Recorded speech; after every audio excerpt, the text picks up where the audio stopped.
Thank you, Mr. Speaker. We're supporting the privilege motion. We don't believe in supporting Liberal scandals any more than we believe in supporting Conservative scandals. It's a bit rich for any Conservative to rise in this House and talk about transparency because, Mr. Speaker, when the Harper regime was in power, the anti-terrorism funding, $3.1 billion with no paper trail, Conservatives blocked that investigation. The Phoenix Pay System, $2.2 billion. Conservatives blocked that investigation. The F-35 procurement, billions. The Conservatives blocked that. G8 misspending, $1 billion. Conservatives blocked any investigation. The ETS scandal is $400 million.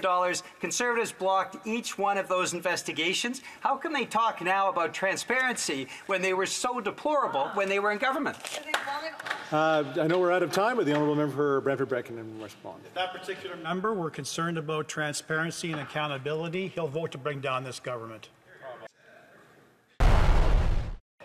I rise today to speak to a serious violation of the privileges of parliamentarians stemming from this government's refusal to comply with a Conservative motion passed on June 10th of this year. As the Speaker unequivocally stated, the House of Commons holds the undeniable right to compel production of documents necessary for fulfilling its duties. Exercising this right, we order the government, Sustainable Development Technology Canada, and the Auditor General to submit specific documents within 30 days.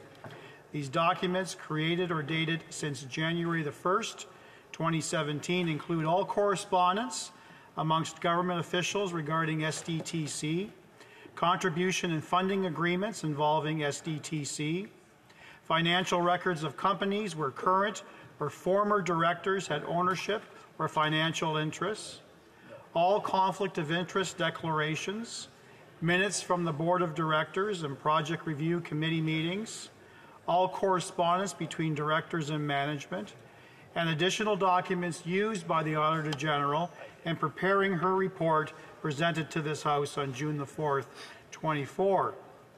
Interestingly, Mr. Speaker, the Liberals were the only party to vote against this motion. Well, now over 30 days have passed since the adoption of the motion, and members of this House, including Canadians, are still left questioning how the government's green slush fund improperly dispersed around $830 million in taxpayer dollars. The lack of compliance in providing requested documents completely undermines Parliament's ability to conduct a thorough oversight, especially regarding taxpayer money management and government programs. Such shortcomings erode public trust and hinder effective governance, something the Liberals are far too comfortable with. In a democratic system, it is paramount that the government remain accountable to the people it serves. The people are not here to serve this government. This ruling should serve as a wake-up call for the Liberal government to respect, once and for all, parliamentary protocols and ensure transparency when using taxpayer money. I want to remind the House of the mandate letter written by the Prime Minister himself to Canadians in 2015, which expressed his deep commitment to our nation and gratitude to those who placed their trust in him. He stated, and I quote, "I am committed to leading an open, honest government that is accountable to Canadians, lives up to the highest ethical standards, brings our country together, and applies," get this, Mr. Speaker, "applies the utmost care and prudence in the handling of public funds." What an abject failure. What a joke on Canadians. Fast forward to today, we see a stark contrast between those aspirational words and the actions of this government. If the Prime Minister were truly committed to the promises he made, he would stop evading accountability, listen to the concerns of this House, and release all unredacted documents. Instead, his government is taking unprecedented steps to withhold information related to the Green Slush Fund. All this letter does is serve as a testament to his litany of broken promises. The motion follows the AG's damning and explosive report into the SDTC, also known as the Liberals' Green Slush Fund.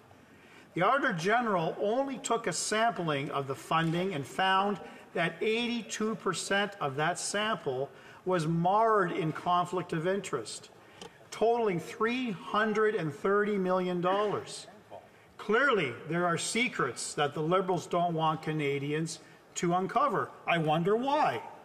The Auditor General also found that the SDTC did not follow conflict of interest policies in 90 cases, spent nearly $76 million on projects connected to the Liberals' friends appointed to run SDTC, spent $59 million on projects that were not allowed to have been awarded any money, spent $12 million on projects that were both a conflict of interest and those ineligible for funding. In one instance, Trudeau's hand-picked the Prime Minister's hand-picked SDTC chair siphoned off a whopping $217,000 to her own company. Shame. The Prime Minister knew and refused to stop their friends at SDTC from engaging in this blatant level of corruption.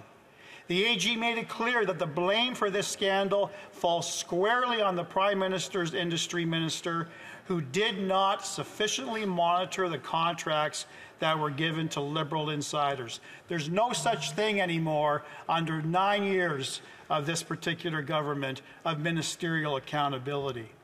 The scandal is not merely about mismanagement. It raises serious concerns about how taxpayer money is being funneled to Liberal insiders.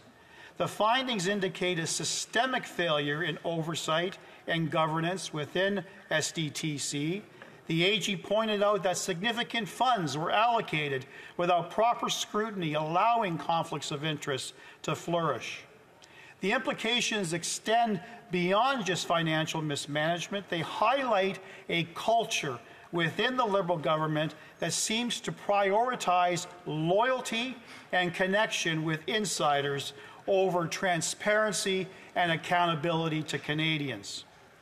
SDTC was intended to support innovative projects that would benefit Canadians. But instead, it appears to have been transformed into simply a tool for political patronage.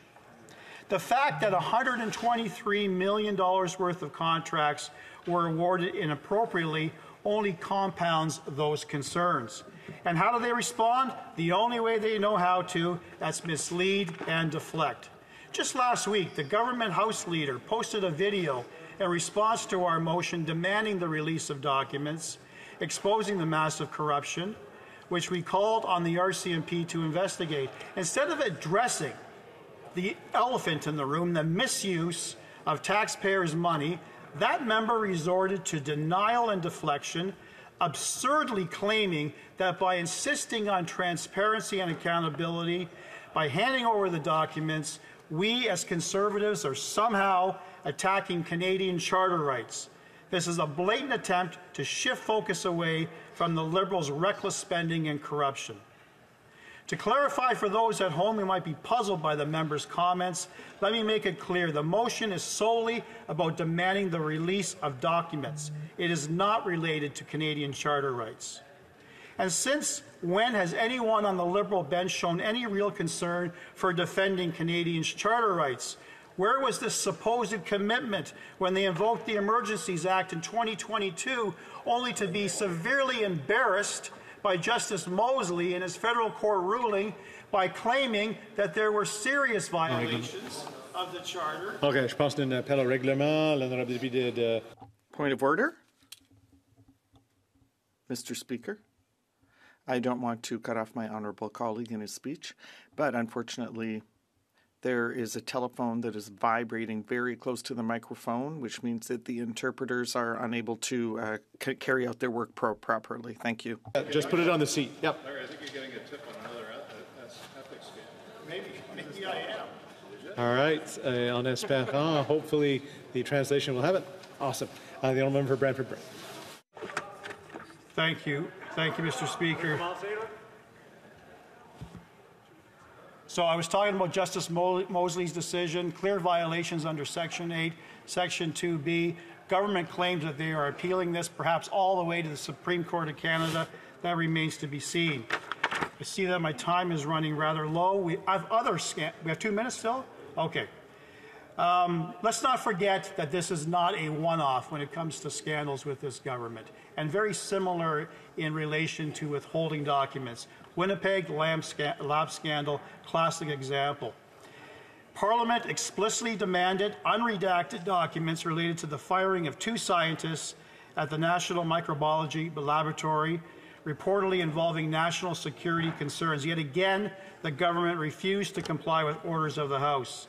They even took the unprecedented step of suing their own Speaker to block the release. Another blatant attempt to cover their tracks, silencing stories that could embarrass them. The government's constant dodging of transparency reeks of corruption, and Canadians are left wondering what other secrets they're hiding behind closed doors. However, unlike the Winnipeg lab scandal, it doesn't appear that a federal election will be covering their tracks this time. This scandal surrounding SDTC is not just about lost funds. It represents a broader erosion of trust between the government and its people it serves. It's a stark reminder of the consequences when transparency is sacrificed for political expediency. It is time for the government to stop the obfuscation, to stop the cover-ups, deliver the documents that this House has ordered. Conservatives will get answers, and we will continue to fight for the rights of Canadians who deserve better than this blatant, incompetent, and corrupted government. The ask is simple, Mr. Speaker. Hand over the documents. Thank you so much. Question et commentaires, questions and comments. The Honourable Parliamentary Secretary, Government House Leader. Yes, Mr. Speaker, the ask is very simple coming from the Conservative Party. It is get the documents over to the RCMP. And the member's background, professional background, I would have thought would have raised some flags in terms of concerns about the Charter of Rights. Would raise some concerns when you have the RCMP and the auditor saying or indicating that they are not comfortable, extremely not comfortable with the tactic that's being used. What the member doesn't make reference to is the internal audit that was done, the audit by the Auditor General, by the questioning that was put forward in standing committees, but rather in its preoccupation of hunger for power is prepared to do whatever it takes, even if it's overriding a charter. Is he not concerned at all about the behavior of the Conservative Party with that respect to that? The honourable member for Brantford Brant. Mr. Speaker, the hunger that I proudly represent as part of this Conservative Party, the next governing party of this nation, is the hunger for transparency and accountability, a term that is completely lost on that member, completely lost with this Prime Minister and his front bench, because we've gone down this road time after time after time. There's some misconception that somehow assisting a law enforcement with investigating criminality surrounding this scandal is somehow a breach of charter rights. That is hogwash. The police all the time seek resources to receive information. Parliament, the supreme authority when it comes to releasing documents, has that power. We are simply assisting the RCMP to do their job. We're not directing them to do their job, as some might argue to the contrary. We are merely assisting them. Questions and comments. L'honorable député de Joliette. The Honourable Member for Joliette.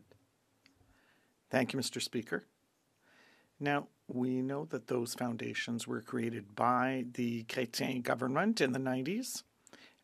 They cut transfers to provinces, and the government had surpluses, and then to hide them, they created these foundations. The Auditor General in 2005, Sheila Fraser, produced a scathing report concerning accountability in these reports, because the government had transferred $9 billion to 15 foundations. So that's a total of $17 billion in today's dollars. And there was no oversight of 7 out of 9 billion of these dollars. So hasn't this lasted long enough? The deputy to Brantford Brent. I couldn't agree more, and perhaps this member and his entire caucus will think twice about continuing to show confidence in this corrupt government. Because how many more scandals do we have to be exposed to as parliamentarians and Canadians?